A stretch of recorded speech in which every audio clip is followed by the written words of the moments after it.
¡Feliz cumpleaños, mamá! Fueron las palabras exactas que salieron de la boca de mi hijo aquella mañana. Tenía una sonrisa tibia, casi forzada, como si le costara fingir afecto. En una mano, sostenía una cajita de pasteles económicos, de esos que compras rápido en la esquina para salir del paso. En la otra, las llaves del coche colgaban como un símbolo de urgencia.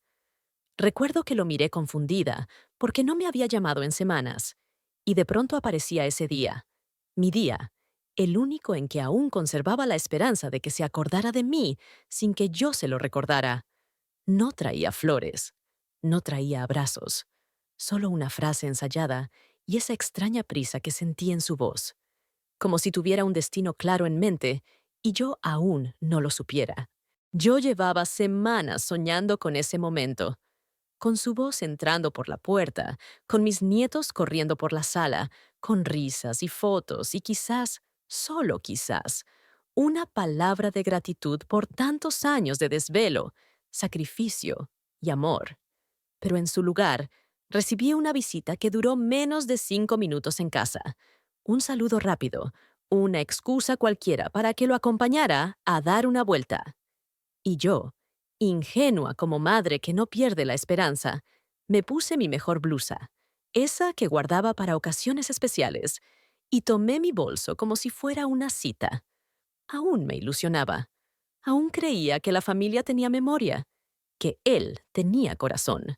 El trayecto fue silencioso. Intenté entablar conversación, pero sus respuestas eran cortas, mecánicas. Evitaba mirarme. Solo se aferraba al volante como si, mientras más rápido llegáramos, más pronto se libraría de algo. Yo, mientras tanto, me preguntaba a qué restaurante iríamos. ¿Sería ese italiano que le gustaba? ¿Me llevaría a ver a mis nietos? ¿Habría planeado algo con su esposa? Porque, aunque ella nunca me quiso cerca, yo seguía creyendo que él podía hacer algo por su cuenta. Pero nada de eso pasó. El coche tomó una ruta que no reconocía. No íbamos hacia el centro, íbamos hacia las afueras. Cuando vi el edificio al final de la calle, sentí un nudo helado en el estómago. Lo reconocí al instante. Había pasado por allí muchas veces. Una construcción gris, con rejas metálicas y un letrero que decía Residencia Vida Serena. Siempre me había causado tristeza. Parecía más una cárcel que un hogar. Le pregunté a dónde íbamos, y él solo murmuró, «Vamos a ver algo, mamá. Ya verás». En ese momento, lo supe. Antes de que siquiera detuviera el auto, antes de que bajara el motor. Lo supe con cada célula de mi cuerpo. Me llevaba allí, a mí, en mi cumpleaños. Antes de continuar, asegúrate de suscribirte y dar me gusta. No grité, no lloré, me quedé callada, paralizada, mirando por la ventana como si, de repente, estuviera atrapada en un sueño cruel. Él se bajó, rodeó el auto, abrió mi puerta y me ofreció el brazo como si fuera un gesto de respeto. Pero esa cortesía tardía solo me dolió más. Me ayudó a caminar por el pasillo como si fuera una muñeca vieja que ya no sirve, y en recepción entregó papeles que ya tenía listos. Había tomado la decisión semanas antes. Lo había planeado todo. Incluso pagó por adelantado. A mí solo me lo dijo, cuando ya era demasiado tarde. Recuerdo que una de las enfermeras me sonrió, con esa sonrisa hueca de quien ha visto demasiadas veces lo mismo. Me preguntó mi nombre, si tenía alergias, si traía ropa adicional. Todo con voz amable pero automática. Yo no podía hablar. No sabía si debía suplicar o quedarme dignamente en silencio. Sentí que mis pies no me pertenecían. Sentí que no tenía voz. Y él, mi hijo, mi sangre, me miraba como si me hiciera un favor, como si aquel acto fuera una solución y no una traición, como si él fuera el adulto y yo, una carga más de la que debía deshacerse. Cuando se despidió, no me abrazó, solo dijo, «Es por tu bien, mamá. Aquí estarás mejor cuidada». Y se fue, así, sin mirar atrás. Lo vi subirse al coche y alejarse, mientras yo me quedaba en esa silla de recepción, con un bolso en las piernas y el corazón hecho trizas. No hubo globos, ni velas, ni felicitaciones sinceras, solo abandono disfrazado de cuidado. Y ese pastel que trajo, nunca lo abrimos. Lo dejó en el escritorio como si fuera una ofrenda vacía, como si eso compensara lo que acababa de hacer. Ese día entendí que el dolor más profundo no es el físico, ni siquiera la muerte. Es sentirte invisible para quien diste la vida. Es darte cuenta de que todo lo que fuiste, todo lo que diste, ahora se resume en una cama numerada, en horarios de medicamentos, en rostros que no te conocen. Ese día supe lo que es envejecer no solo en el cuerpo, sino en el alma, porque no hay arruga más profunda que la que deja la indiferencia de un hijo. ¿Sabes lo que duele? No es estar en un asilo, es saber que no eliges estar ahí, es ver cómo la vida te encierra sin juicio previo, sin defensa, sin derecho a réplica. Y aún más, es preguntarte en qué momento dejaste de ser madre para convertirte en un estorbo. ¿Fue cuando te jubilaste? ¿Cuando tuviste una caída? ¿Cuando ya no eras útil para cuidar a los nietos? Porque nadie te dice cuándo pasa. Pero un día, sin aviso, te lo hacen sentir. Y en mi caso, fue el día de mi cumpleaños. Hoy quiero contarte mi historia, porque quizás la tuya también duela. Quizás tú también esperaste una llamada que no llegó, una visita que no se dio, un te quiero que nunca dijeron. Y si no es tu historia, tal vez sea la de tu madre. Tal vez aún estés a tiempo, porque si tu propio hijo te entrega como si fueras una carga, ¿qué haces? ¿Te quiebras? ¿O te levantas con lo que te queda de dignidad? Yo tomé una decisión ese día, y te prometo que él no olvidará jamás el día en que me dijo, «Feliz cumpleaños». Aquel día, desperté temprano con la sensación de que algo diferente iba a pasar. No era un cumpleaños cualquiera. Era el cumpleaños número 70 que celebraba rodeada solo de recuerdos y silencio. Me levanté, fui al baño, me miré al espejo y decidí que ese día me merecía verme bien, aunque fuera para mí misma. Busqué en el armario mi vestido favorito, uno que había planchado cuidadosamente la noche anterior, y aunque ya estaba algo viejo, me lo puse con la esperanza de que tal vez, solo tal vez, alguien lo notaría y recordaría por qué valía la pena celebrarme. La casa parecía más silenciosa que de costumbre, pero yo no quise pensar en eso. Preparé una taza de café, como lo hacía todos los días, y la dejé enfriar un poco, pensando en que algún hijo o nieto se sentaría conmigo a compartir ese momento. Miré la taza, y el vapor que solía calentar el frío de la mañana ya no estaba. El café estaba frío, al igual que mi corazón, aunque no lo sabía aún. Me senté en la mesa de la cocina y miré por la ventana, esperando ver llegar a alguien, a cualquiera, con una sonrisa que me hiciera sentir viva. Recordé las fiestas de cumpleaños del pasado, las risas, los abrazos, los cantos desafinados de mis nietos que solían correr por la casa y hacerla vibrar con alegría. Ese recuerdo fue un cuchillo afilado que me atravesó el pecho. Ahora, el silencio era tan profundo que hasta podía escuchar el tic-tac del reloj en la sala. Pensé en llamar a alguno de mis hijos para que viniera, pero me detuve. ¿Para qué? ¿Para que me dijeran que estaban ocupados? ¿Para que me recordaran, sin querer, que ya no era prioridad? Cuando sonó el timbre, mi corazón dio un salto. Pensé que finalmente alguien había decidido recordarme, que el día no pasaría en blanco. Me levanté lentamente, me acerqué a la puerta con una mezcla de esperanza y nervios. Al abrir, vi a mi hijo. Su sonrisa era breve, casi inexistente. Traía en la mano una cajita con un pastel pequeño y barato, y una mirada que no sabía si era de pena, culpa o indiferencia. Se quedó parado ahí, sin palabras, como si no supiera cómo iniciar una conversación que ya sabía que iba a doler. Lo invité a pasar, pero él dudó. No sé si por vergüenza o por prisa. La casa estaba limpia, con el mantel blanco sobre la mesa, las cortinas abiertas para que entrara la luz y el aroma del café frío flotando en el aire. Me senté a su lado con la ilusión de una madre que quiere creer, que quiere sentir que aún importa. Pero él parecía distante, ausente, como si estuviera en otro lugar. Me preguntó cómo estaba, pero sin ganas, sin interés real en mi respuesta. El pastel quedó sobre la mesa sin abrir, como un símbolo de esa celebración que nunca ocurrió. Lo miré fijamente, recordando los cumpleaños en los que él era niño y me ayudaba a soplar las velas. Me sentí invisible, como si ese pequeño pastel fuera lo único que quedaba de nuestra relación. Mientras él revisaba su teléfono móvil, yo trataba de llenar el espacio con palabras que ya no tenían eco. ¿Quieres tomar café? Pregunté con una sonrisa tímida. No respondió. Solo asintió sin levantar la vista. Vestía un traje sencillo, como siempre, y esa mañana intenté notar si traía algo para mí, un regalo, un detalle. Pero no había nada, ni siquiera un abrazo espontáneo, ni una caricia en la mano. Solo esa sonrisa fingida que me dolió más que cualquier palabra. Me di cuenta de que aquel cumpleaños no era para celebrar mi vida, sino para cumplir con una obligación social. Y yo estaba cansada de ser una obligación, cansada de ser un recuerdo incómodo. Quise entenderlo.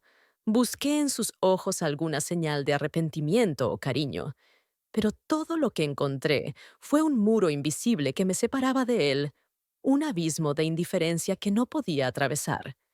Sentí como la esperanza se iba desvaneciendo con cada minuto que pasaba, como si el aire en la habitación se volviera más denso, más pesado, ahogándome lentamente. Traté de no llorar, porque sabía que si lo hacía, perdería lo poco que quedaba de dignidad en mí. Miré la taza de café fría, el pastel intacto, y a mi hijo, sentado a mi lado pero tan lejos. Pensé en cómo había sido mi vida, en los sacrificios hechos para que él tuviera un futuro mejor, en las noches sin dormir, en las lágrimas calladas. ¿Cómo era posible que ahora me tratara como a un estorbo? ¿Cómo podía alguien que lleva tu sangre olvidarte tan rápido?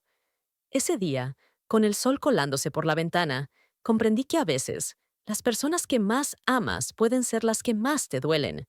Cuando me dijo que necesitaba llevarme a dar una vuelta, yo todavía creía que me llevaba a almorzar, a un restaurante donde compartiríamos recuerdos, risas, tal vez un abrazo. Pero el camino y el destino me demostrarían que estaba equivocada y que ese cumpleaños, el que creía especial, sería el comienzo de un abandono que cambiaría mi vida para siempre. El trayecto en el coche se volvió cada vez más extraño. No reconocía las calles, y el silencio de mi hijo se hacía más denso. Intenté preguntarle si íbamos a comer cerca del centro, como solíamos hacerlo años atrás, pero solo murmuró algo inentendible, sin mirarme. Las palabras rebotaban en el auto como si el aire mismo supiera que algo no andaba bien. Mis manos comenzaron a sudar y mi corazón, que ya no late tan fuerte como antes, empezó a acelerarse de un modo incómodo, como si quisiera advertirme que me preparara para lo peor. Él mantenía ambas manos firmes en el volante, la vista al frente, los labios apretados. Lo conocía. Sabía que cuando se mordía el labio inferior era porque ocultaba algo, y ese día lo hacía todo el tiempo. El auto se desvió de la avenida principal, cruzó una zona industrial y luego giró hacia un bulevar triste, donde los árboles parecían haber perdido toda esperanza de florecer. Cuando vi el letrero al final de la calle, sentí como si el alma se me saliera del cuerpo. Residencia Vida Serena. El nombre era irónico. Todo en aquel edificio gris parecía menos que sereno. Las ventanas cerradas, el muro alto, el portón de fierro. No hacía falta ser adivina. Sabía exactamente qué tipo de lugar era ese. Me quedé congelada, con la vista fija en el frente del coche. Pensé que tal vez se había equivocado, que tal vez tenía que recoger algo. Pero en el fondo de mi corazón, ya lo entendía. Y duele más cuando una madre lo entiende sin que se lo digan. Él se estacionó, apagó el motor, se bajó y vino a abrir mi puerta como si todo fuera parte de un acto de cariño. Me extendió la mano, y aunque me temblaba todo el cuerpo, la tomé por inercia. Sentí que mis piernas eran de algodón. Me ayudó a bajar como si yo fuera una anciana frágil, y de pronto lo entendí. Para él, eso era yo ahora. Ya no era su madre. Era una responsabilidad incómoda, una preocupación más, algo que quería resolver con elegancia, sin escándalos. Su tono de voz era suave, calculado, como si temiera que me pusiera a llorar o gritara frente a los demás. Pero yo no podía hacer nada, ni hablar, ni reaccionar. Era como si mi cuerpo ya no me respondiera. Entramos al lugar y el olor a desinfectante y sopa recalentada me golpeó de inmediato. Había un mostrador con una recepcionista que apenas levantó la mirada cuando llegamos. A su lado, una carpeta ya abierta, con mi nombre escrito en la esquina. Él había hecho los trámites antes de decirme. Lo tenía todo preparado. Era solo cuestión de llevarme como quien lleva un paquete a su destino. Me sentaron en una silla de plástico y él comenzó a hablar con la mujer del mostrador, usando mi nombre como si no estuviera presente. Decía cosas como, ella ya no se siente segura sola, o va a estar mejor aquí. Créame. Yo los miraba como si estuviera viendo una película donde la protagonista estaba atrapada y no podía gritar. Luego me pusieron un bolígrafo en la mano. Firme aquí, señora, me dijeron. Era un consentimiento, un papel que aseguraba que yo entraba por voluntad propia.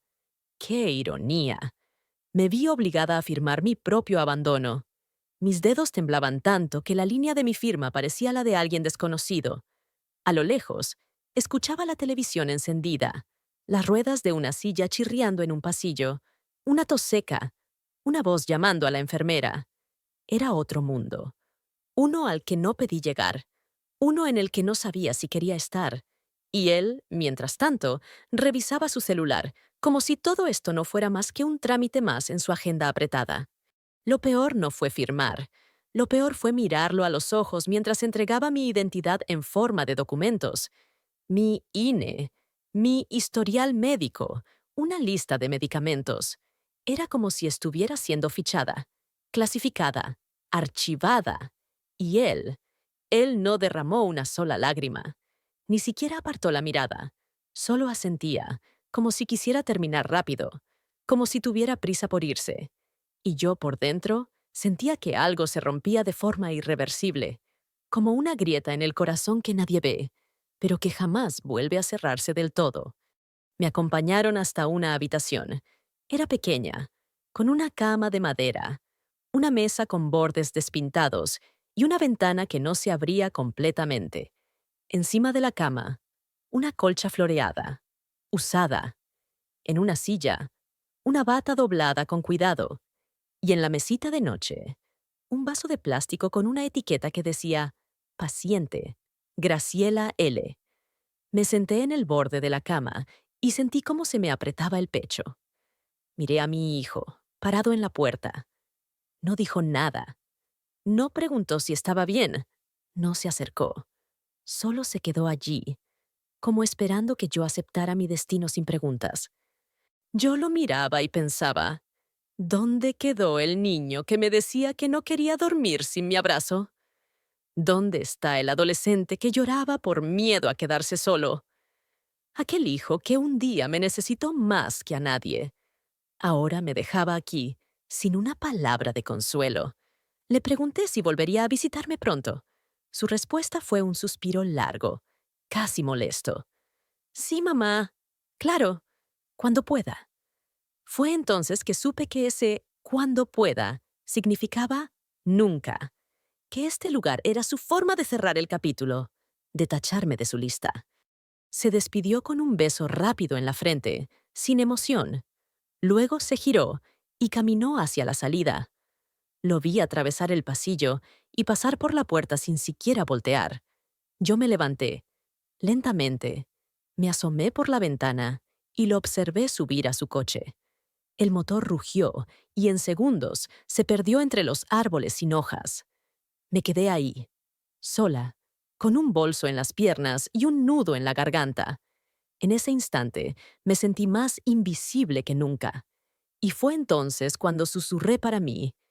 Ni una lágrima se le cayó, pero yo me estaba desmoronando por dentro. Ese día, en esa habitación que no era mía, entendí algo que me rompió el alma. No importa cuánto ames a alguien, no puedes obligarlo a recordarte con amor. No importa cuánto diste, cuánto cuidaste, cuánto renunciaste. Hay quienes simplemente deciden olvidar. Y mi hijo, ese niño que crié con ternura, había decidido olvidarme así, con un pastel barato, unas llaves en la mano y un asilo como regalo de cumpleaños. Yo no lo sabía aún, pero ese abandono sería solo el principio. Al cerrarse la puerta detrás de mi hijo, sentí que el aire se volvía más denso, como si todo lo que me rodeaba fuera de cartón. Falso, frío, armado sin alma. Una enfermera joven, con una sonrisa profesional y distante, me pidió que la siguiera. El pasillo olía a humedad mezclada con lavanda sintética, esa que no disimula el fondo amargo del desinfectante. Cada paso que daba era un recordatorio cruel de que ya no estaba en casa. Las paredes eran del mismo color en cada ala, un beige triste que parecía borrarlo todo, hasta el tiempo. Me asignaron una habitación, la número 112. Una cama sin historia, una mesa vacía, una silla sin nombre. Nadie allí me conocía. Nadie me preguntó quién era.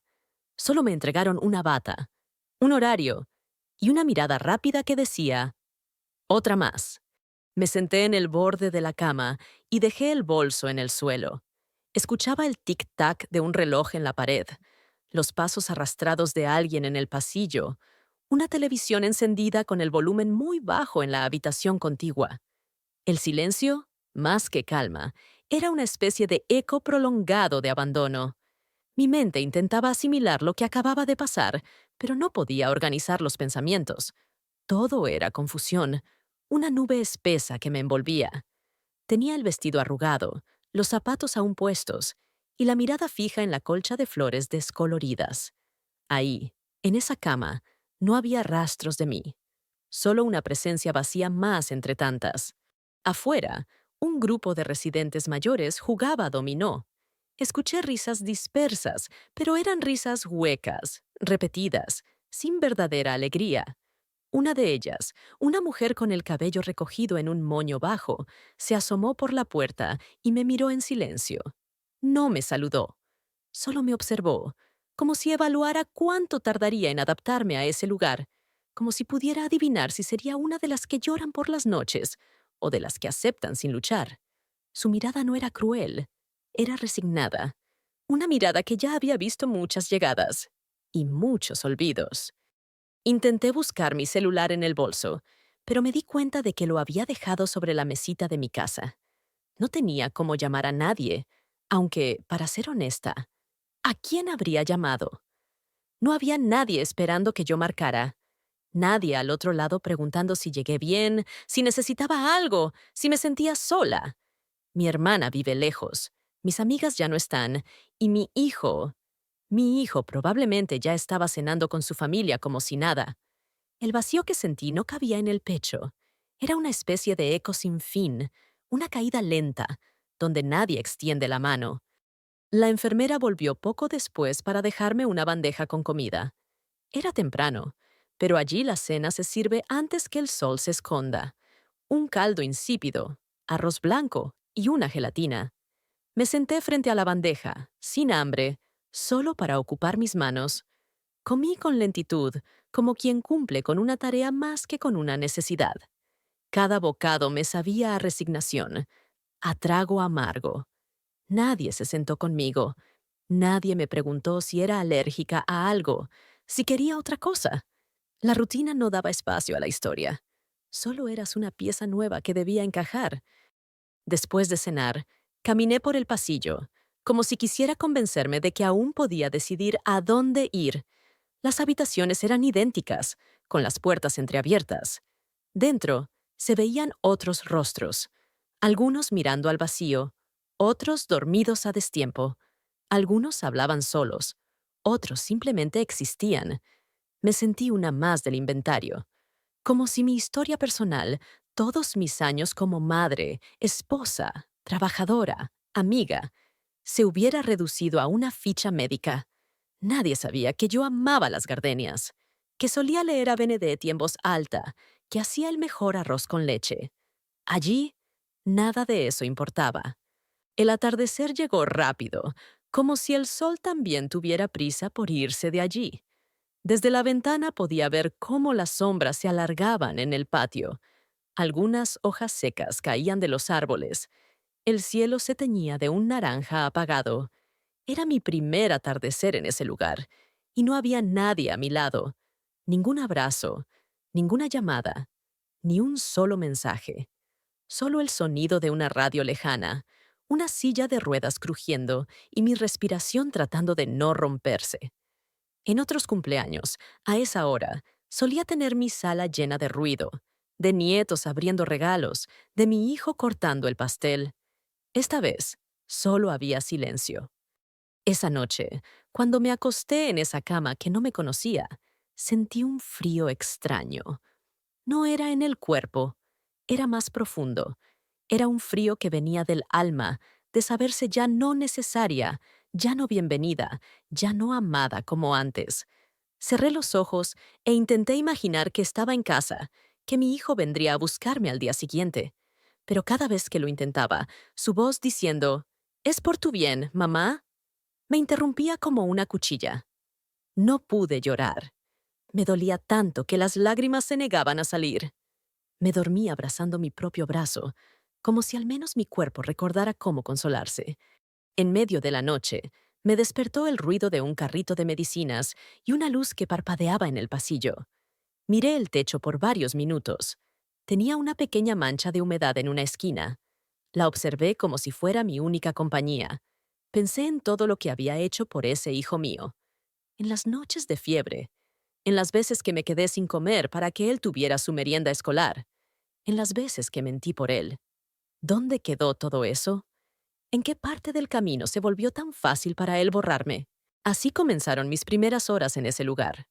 No con llanto, no con gritos, sino con una calma cruel, con la sensación de que el mundo siguió girando y yo me quedé fuera. Era mi cumpleaños, el día en que llegué al mundo. Pero ese día fue también el día en que mi mundo me dio la espalda. Y lo peor era saber que aún me quedaban años por delante.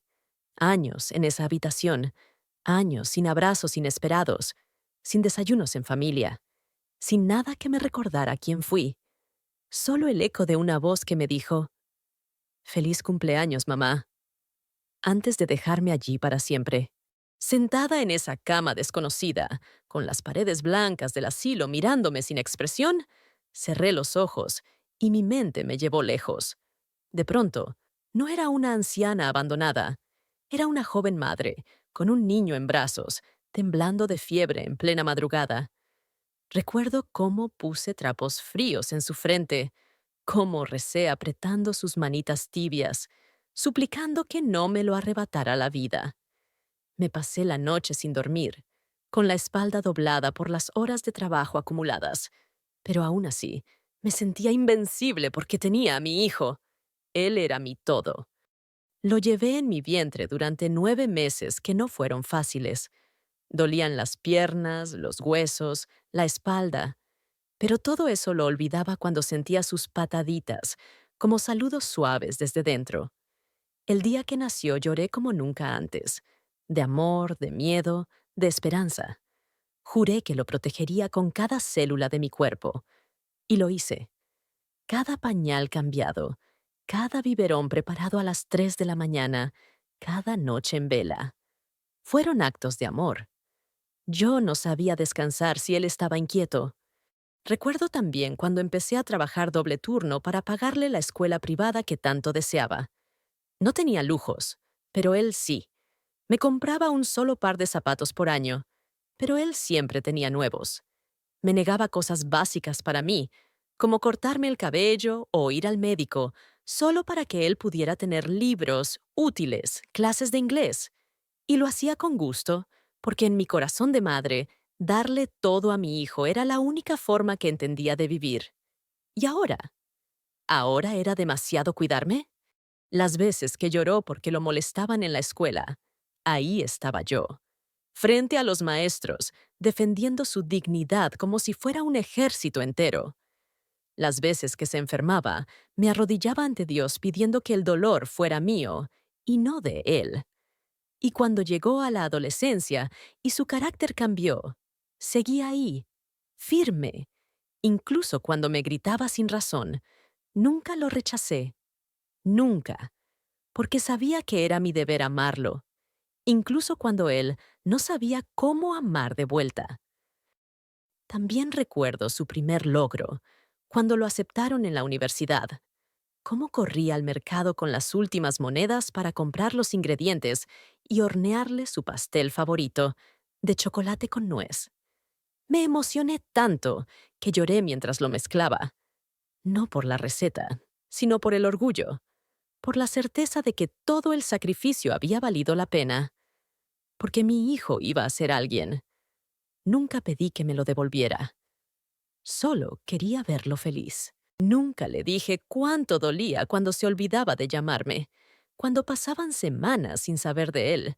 Me tragaba el silencio, me lo tragaba todo. Y cuando al fin me llamaba, aunque fuera solo por compromiso, yo fingía alegría.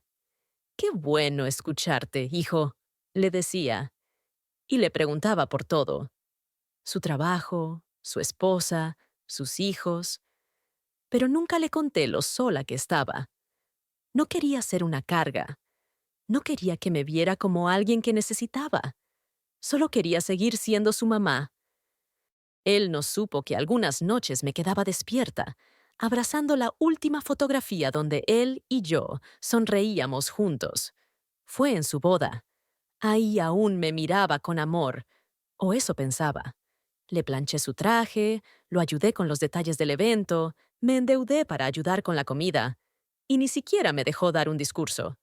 «Ya está todo organizado, mamá», me dijo, y sonrió como si eso no me doliera. Ese día entendí que ya no era su prioridad, pero me callé. Me acuerdo de su voz cuando era pequeño, diciendo, «Mamá, cuando sea grande, yo voy a cuidarte. Te voy a comprar una casa con jardín». Con qué dulzura lo decía.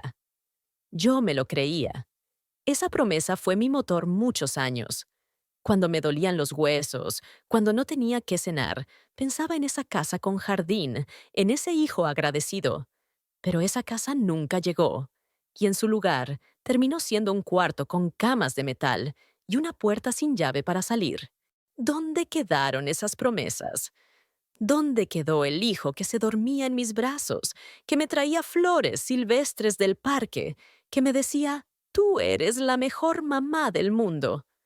Tal vez se perdieron en el tiempo, entre sus responsabilidades, entre sus nuevas prioridades.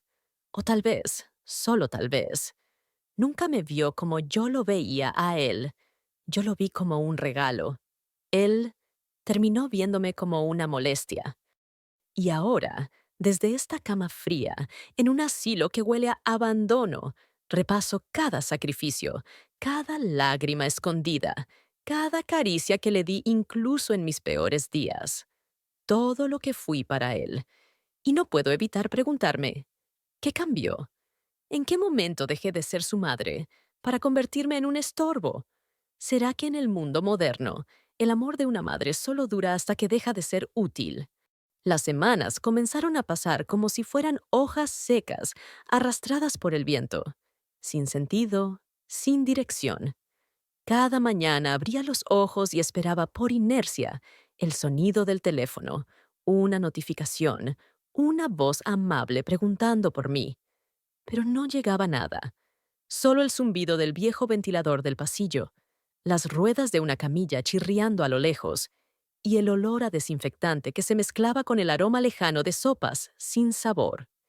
Me había convertido en una sombra dentro de un edificio lleno de ausencias, donde los abrazos eran recuerdos prestados y la esperanza se deshacía con cada anochecer. Los días no dolían por lo que eran, sino por lo que prometían al inicio.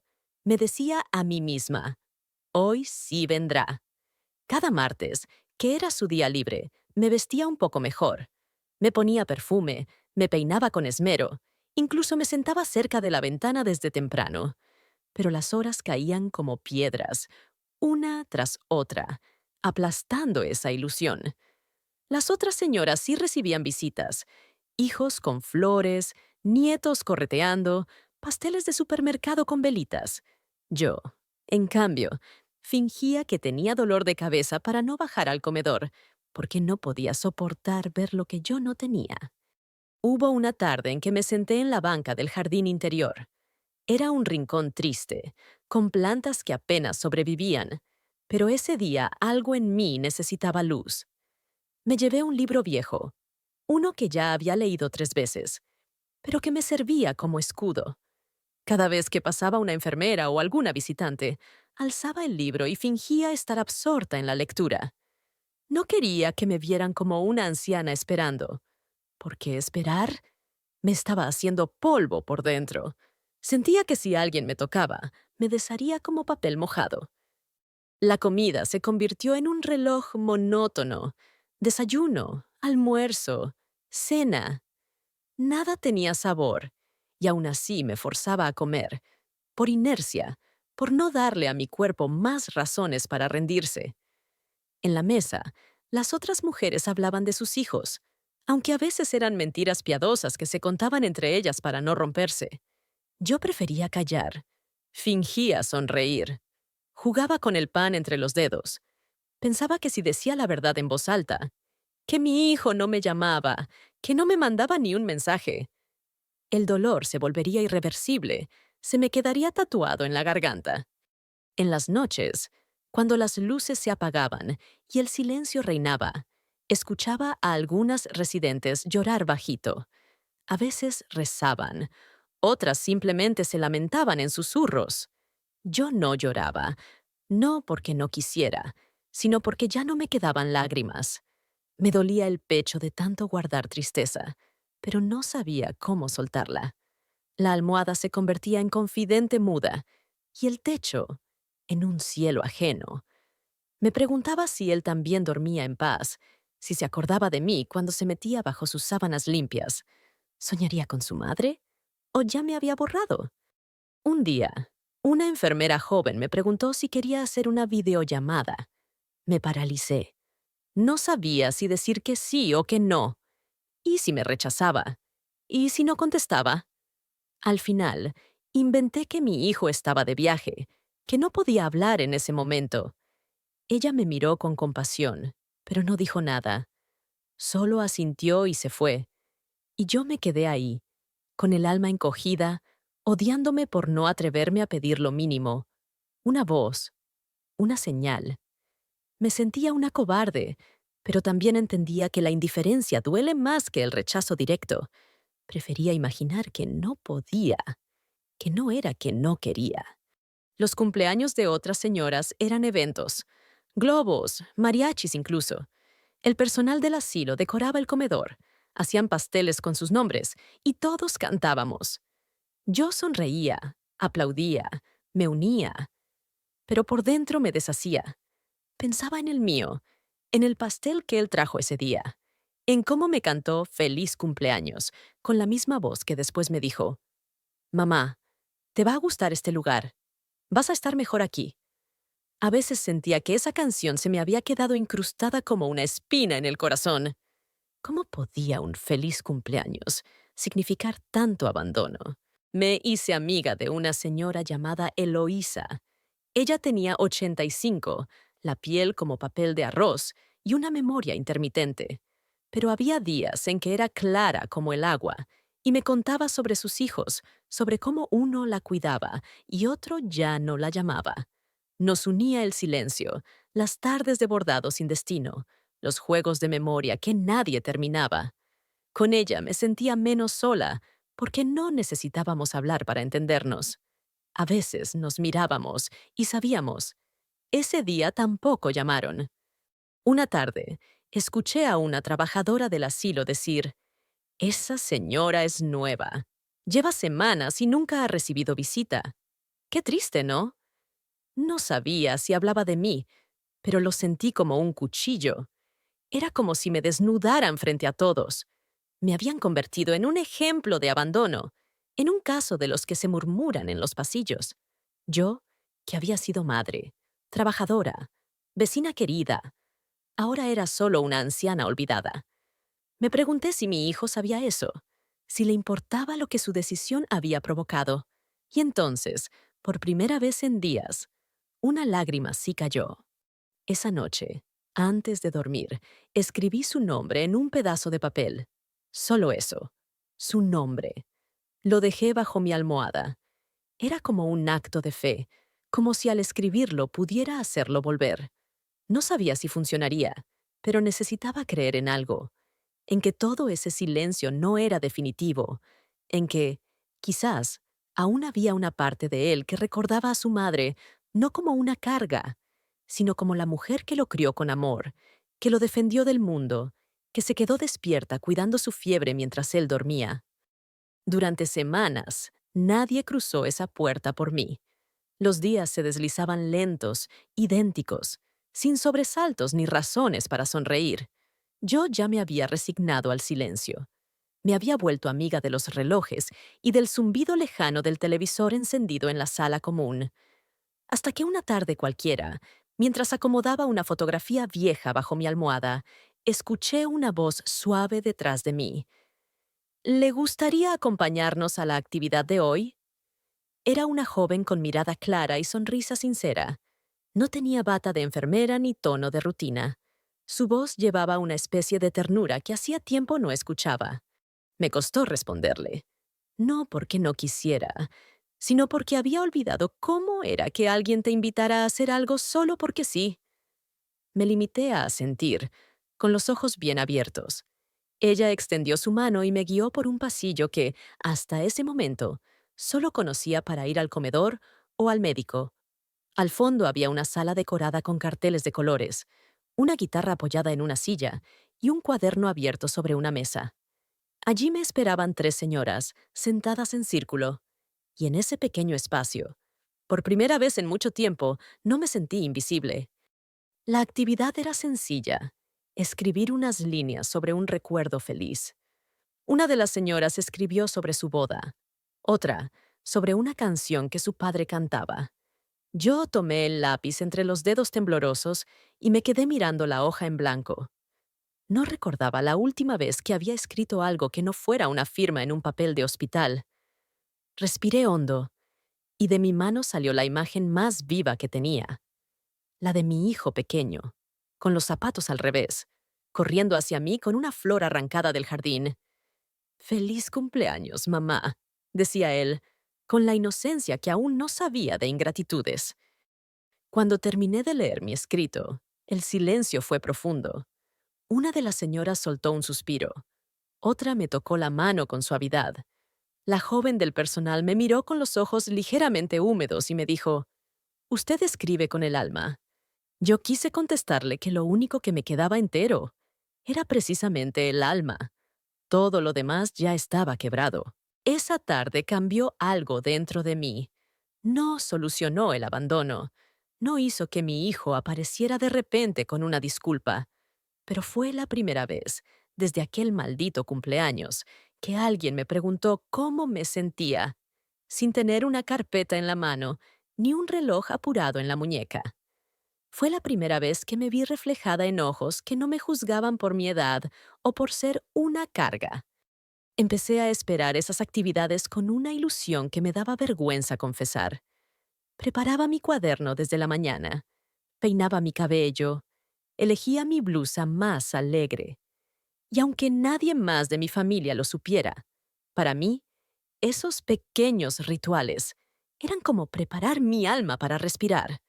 Me sentía útil, me sentía escuchada, me sentía humana otra vez. Una mañana, en medio de una de esas sesiones, me atreví a leer un fragmento donde hablaba de mi dolor. Me dejaron con las paredes de una habitación, pero sin las paredes de mi corazón. No sabía si lo entenderían, pero cuando terminé, hubo un aplauso suave, un silencio respetuoso. Y de nuevo, esa joven, a quien yo empezaba a ver como un ángel sin alas, me dijo. Sus palabras podrían sanar a otros. Me fui a dormir ese día con una sensación nueva.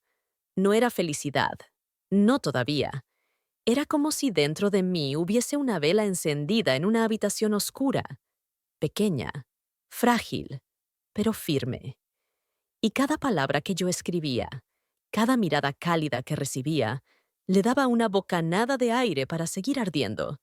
No sabía qué pasaría después, pero al menos ya no estaba totalmente sola. Y aunque él, mi hijo, no apareciera por la puerta ni llamara al teléfono de recepción, empecé a entender algo doloroso pero poderoso. Quizás no me devolvería el lugar que me arrebató, pero yo podía reconstruir poco a poco otro, uno más pequeño, más íntimo, pero mío.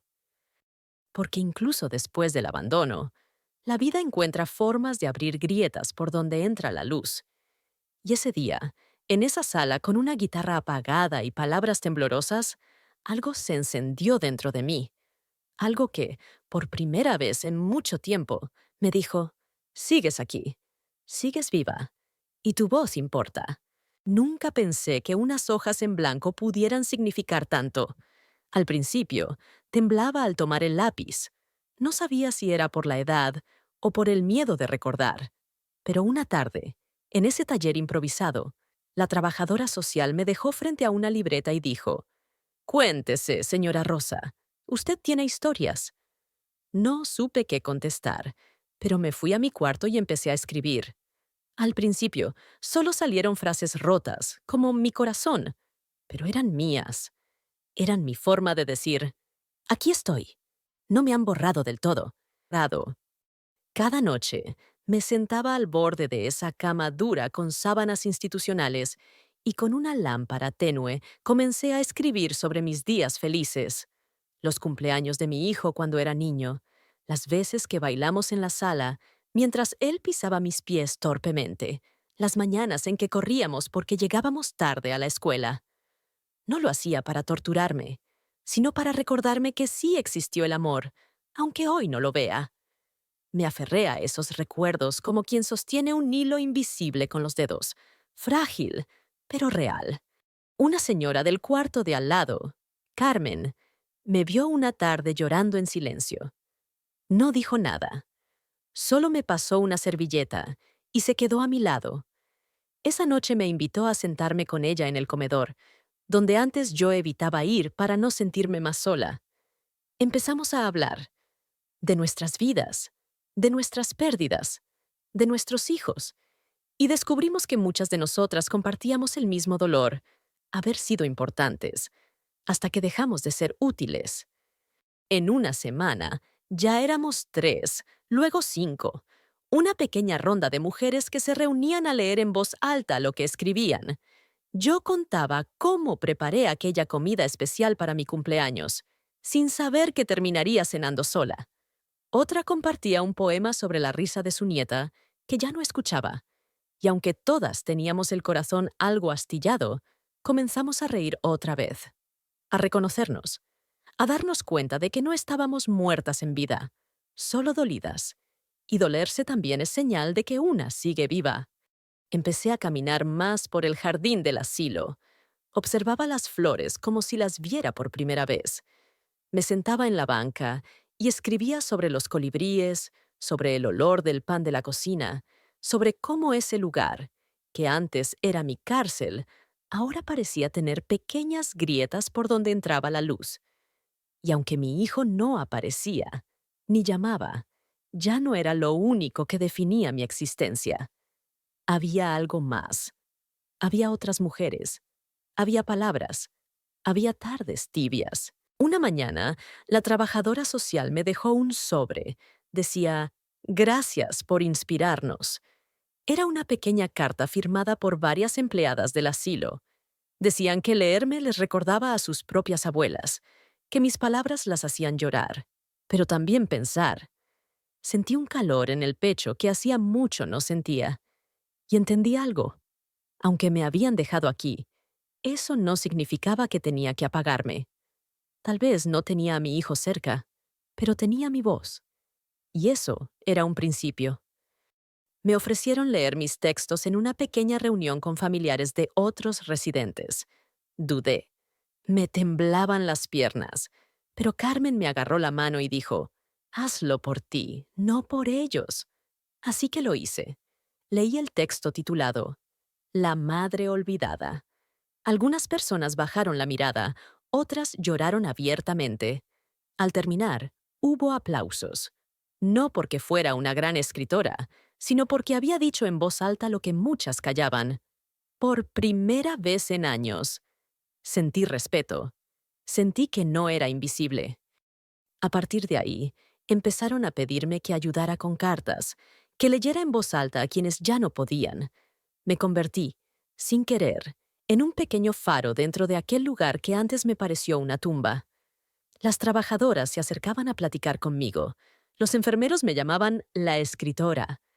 No era el hogar que yo soñé para envejecer, pero en medio del abandono, construí algo nuevo, algo mío. Y esa conquista, nadie me la podía quitar. Una noche escribí una carta para mi hijo, no para reprocharle, sino para soltar. Le conté cómo había dolido, pero también cómo estaba volviendo a caminar por mí misma. Le dije que lo amaba, pero que ya no lo necesitaba para sentirme viva. Esa carta no la envié. La guardé en mi cajón, porque entendí que no todo mensaje necesita destinatario para sanar. A veces, basta con sacarlo del pecho para que una pueda respirar otra vez. Y así, con cada palabra, cada página escrita, cada conversación compartida con otras mujeres que también habían sido silenciadas, yo recuperé mi lugar en el mundo, no como madre, ni como carga, sino como mujer, como ser humano. No sabía qué iba a pasar mañana, ni si mi hijo se arrepentiría algún día, pero ya no vivía esperando, porque me tenía a mí, porque en ese lugar frío, lleno de despedidas, yo había aprendido a darme la bienvenida de nuevo. Desde aquella pequeña luz que encendí en mí misma, no imaginé que mis palabras tendrían un eco tan grande. Una mañana, mientras tomaba mi café frío en la sala común, una enfermera me mostró un recorte de periódico. Allí, en la página de opiniones, estaba una carta firmada por una madre olvidada. Era una de las que yo había escrito en el taller. Alguien, sin avisarme, la había enviado al diario local. Al leer esas líneas, sentí que el mundo que me ignoraba por fin había puesto sus ojos en mi historia. Poco a poco, la carta empezó a generar movimiento. No era solo un texto triste, era un grito contenido, una denuncia silenciosa que muchas personas reconocían sin necesidad de palabras grandilocuentes. En redes sociales, la carta fue compartida, comentada, viralizada.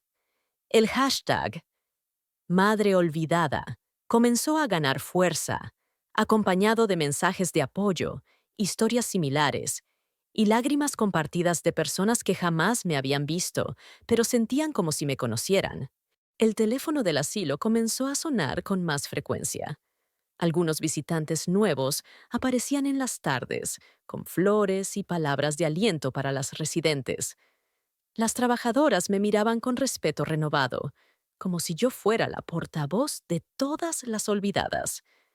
Empecé a recibir cartas, mensajes, llamadas anónimas de personas que me contaban que habían vivido lo mismo, que estaban pasando por algo parecido, o que simplemente querían decirme que no estaba sola. Lo que nadie sabía era que, en medio de todo ese ruido, alguien muy cerca estaba viendo, leyendo, escuchando. Mi hijo, él, que había decidido alejarse, que había hecho de aquel abandono un acto frío y calculado, no pudo escapar de la repercusión de mis palabras. Le llegaron las notificaciones, las llamadas de amigos que le preguntaban sobre mí, los mensajes en grupos familiares. Lo que para mí era un desahogo, para él empezó a ser una tormenta imparable. Recuerdo que una tarde, mientras estaba en una sesión de escritura, la puerta se abrió y apareció su rostro. No era la mirada indiferente de aquel día que me llevó al asilo. Era un hombre que llevaba el peso de su culpa en los ojos, que intentaba encontrar palabras para lo que no sabía cómo reparar. No dijo nada al principio, solo se quedó parado, mirando cómo yo leía un poema que hablaba de esperanza y dolor.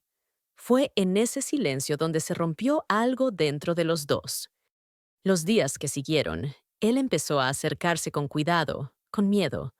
No era el hijo que me había dejado sola, era alguien nuevo, vulnerable, pidiendo permiso para volver a ser parte de mi vida. La gente en el asilo lo miraba con curiosidad, con cierta compasión.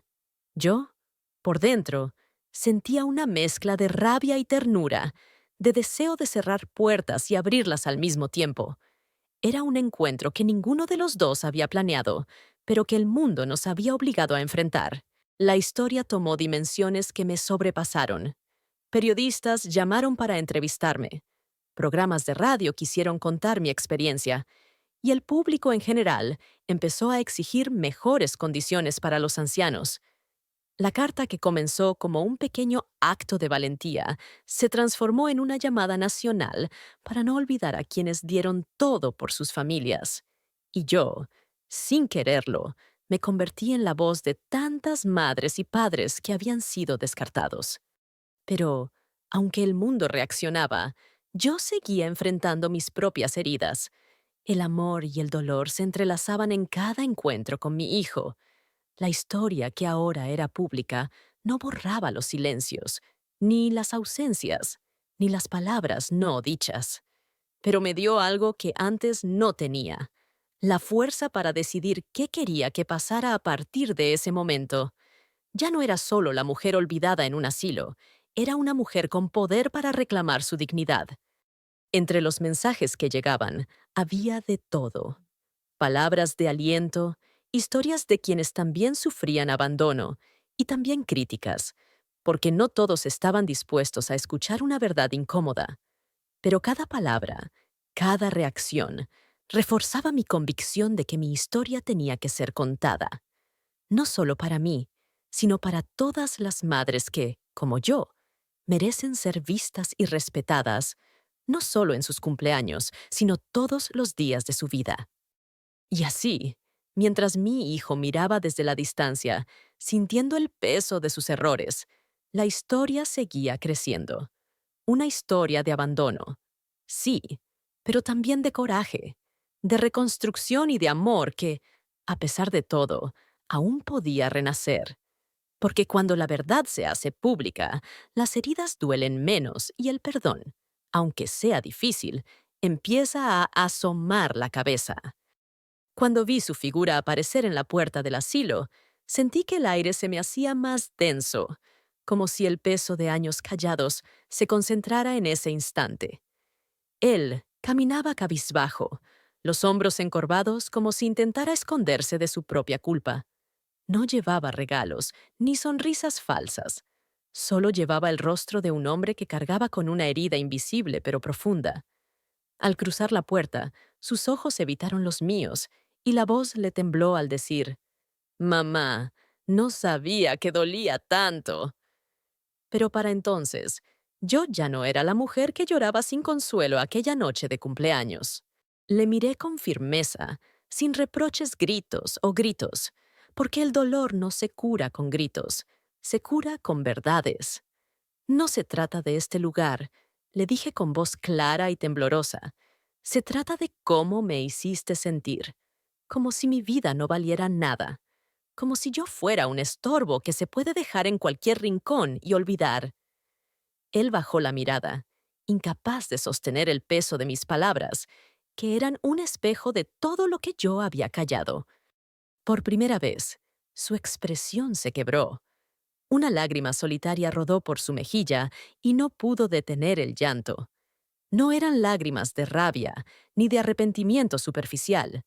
Eran lágrimas que nacían de un lugar profundo, un sitio donde la culpa y el dolor se mezclan para hacer que una persona, finalmente, entienda.